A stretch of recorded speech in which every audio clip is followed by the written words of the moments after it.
My name is, by the way, Toshi. Toshi? Yeah. I'm Brad. How are you, Toshi? Okay. And so just could you tell me just briefly about the geography of this? Very, very briefly. Obviously, it's a very complex and detailed history.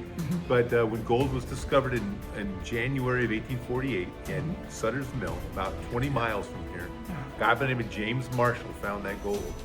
And there was a friend of his by the name of Claude Shanna, who was a Frenchman, who was working on a ranch on the Bear River, just a few miles from Auburn here. And he found out through the grapevine that his old friend James Marshall had found gold. So he took a 3-day ride to Coloma to find out if it was true. And when he found it was, he decides, I'm gonna go back to my ranch on the Bear River. I'm gonna get all the tools I need.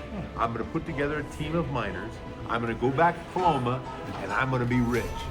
And so it was a 3-day trip from the ranch to Coloma. On the second night of his travels, he and his party ended up camping right down here at what we call Old Town Auburn, the plaza.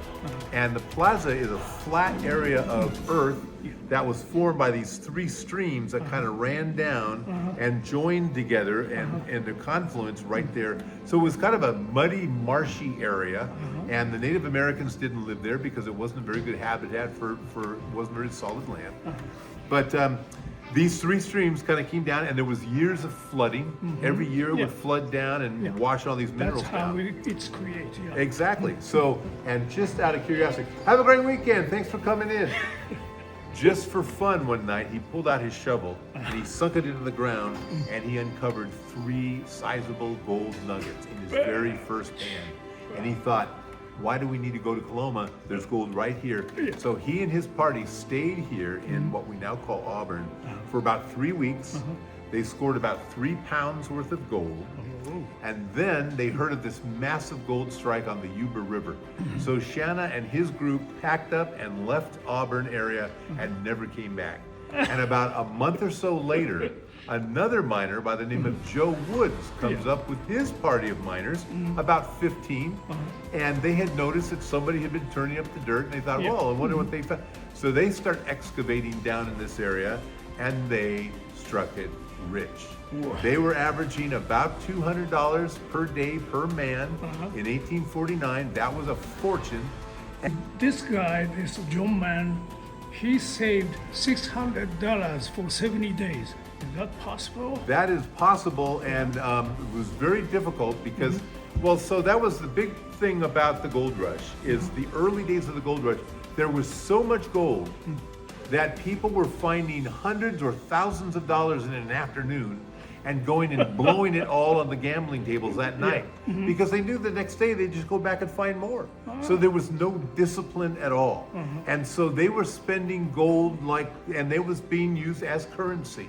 So you would pay for your drinks and your services with gold dust. And every merchant had a little scale there, and they would weigh out your gold dust. So you could use this as currency. So, but for an acquaintance or somebody that you've heard of to be able to actually hold on to that kind of money for a period of time took discipline. And I'm not saying that it didn't happen, because I just told you the story of Claude Shanna. Claude Shanna was one of those people. Shanna was here because he wanted to be a rancher and a farmer, not a gold miner. He just happened to find gold out of dumb luck and acquired about $1 million in today's money, $25,000, and he did not waste it at the gambling tables. Yeah, they would waste their money and then they would find themselves broke, and then eventually they would go back and they went back to the well one too many times and there was no gold left. So now they're stranded over here. They have no money, and they end up usually becoming day laborers for some corporation who was involved in hydraulic mining. So miners who came to California who did not make a fortune ended up working for $8 a day for some nameless corporation back east. So there's the irony. You came out here to become an entrepreneur and to take matters in your own hand, and you end up becoming just another day laborer working for a corporation, making millions of dollars off of your hard work.